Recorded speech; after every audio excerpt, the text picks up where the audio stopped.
आपको सबको नमस्कार। आपको याद होगा मैंने कुछ महीने पहले ही बता दिया था कि केंद्र सरकार सत्येंद्र जैन को एक फर्जी केस में गिरफ्तार करने वाली है। मुझे बहुत ही विश्वसनीय सूत्रों से यह पता चला था। कल उन्हीं सूत्रों से सूचना मिली है कि अगले कुछ दिनों में केंद्र सरकार मनीष सिसोदिया को भी गिरफ्तार करने जा रही है। पता चला है कि केंद्र सरकार ने सभी जांच एजेंसीज को मनीष सिसोदिया के खिलाफ कोई ना कोई फर्जी केस तैयार करने को कहा है। जैसे इन्होंने सत्येंद्र जैन के खिलाफ फर्जी केस किया है, वैसे ये लोग मनीष जी के खिलाफ भी फर्जी केस बना रहे हैं। मनीष सिसोदिया भारत की शिक्षा क्रांति के जनक हैं। आज़ाद भारत के इतिहास के शायद वो सबसे बेहतरीन शिक्षा मंत्री हैं। सरकारी स्कूलों में पहले गरीबों के बच्चों को 3rd क्लास शिक्षा मिलती थी। दिल्ली के सरकारी स्कूलों में 18 लाख बच्चे पढ़ते हैं। इन सभी बच्चों का भविष्य अंधकार में था।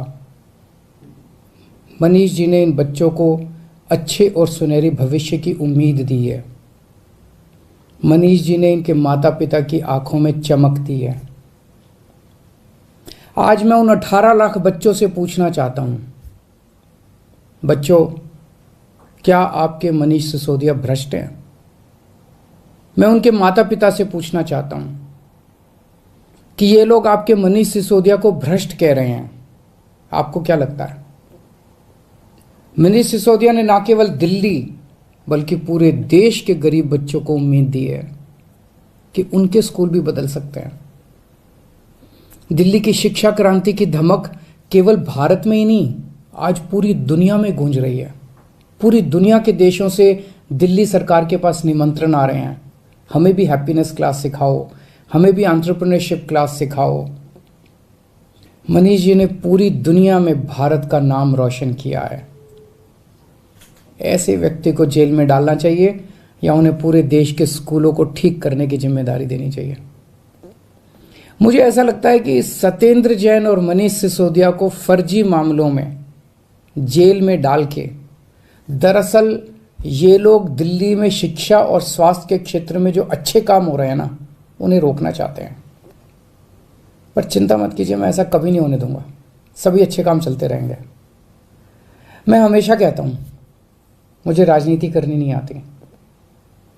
मनीष को और सत्येंद्र को जेल में डालने के पीछे इन लोगों की क्या राजनीति है, मुझे नहीं पता, मुझे समझ नहीं आता।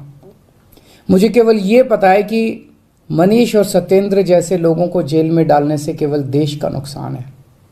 अगर मनीष और सत्येंद्र भ्रष्ट हैं तो फिर ईमानदार कौन है? खैर, मेरी प्रधानमंत्री जी से हाथ जोड़ के विनती है, ये एक एक करके जेल में डालने की बजाय आप आम आदमी पार्टी के हम सभी मंत्रियों और सभी एमएलए को एक साथ जेल में डाल दीजिए। सारी जांच एजेंसीज को बोल दीजिए कि एक साथ सारी जांच कर ले।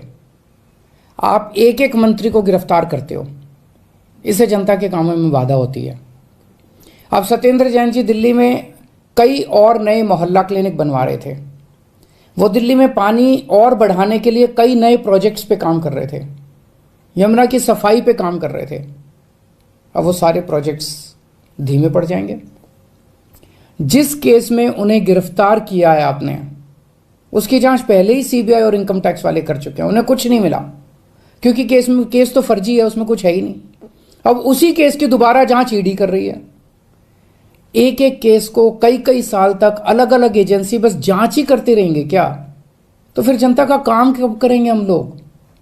इसलिए मेरी आपसे विनती है, हम सबको एक साथ गिरफ्तार कर लो, एक साथ सारी जांच एजेंसी से हमारी सबकी जांच करवा लो। जितनी रेड करनी है रेड कर लो, एक साथ कर लो, ताकि उसके बाद हम काम कर सकें। हमें राजनीति समझ नहीं आती। कुछ लोग कहते हैं ये हिमाचल के चुनाव की वजह से किया जा रहा है, कुछ लोग कहते हैं ये पंजाब चुनाव के नतीजों का बदला लिया जा रहा है। हमें नहीं पता क्या कारण है। जो भी कारण है, हमें गिरफ्तार होने से डर नहीं लगता, पर सबको एक साथ करवा लो। आपने 5 साल पहले भी हम सब पे कई कई रेड करवाई थी, किसी के यहां 1 पैसे की चोरी नहीं मिली। हमारे 20 से ज़्यादा एमएलएज को गिरफ्तार किया गया, सारे के सारे कोर्ट से छूट के आ गए। सब मामलों में कोर्ट ने जांच एजेंसियों को खूब डांटा कि क्या कर रहे हो। आज हम हर जगह गर्व के साथ मजाक में कहते हैं कि हम सब लोग मोदी जी से ईमानदारी का सर्टिफिकेट लेके आए हैं। अब फिर से ये जेल जेल का गेम शुरू हो गया। तो हमारी आपसे हाथ जोड़ के बस एक विनती है, हम सबको एक साथ गिरफ्तार करके सारी जांच करवा लीजिए। मुझे पूरा विश्वास है एक बार फिर से हम आपसे देश की सबसे ईमानदार और देशभक्त पार्टी का सर्टिफिकेट लेके जाएंगे। जय हिंद।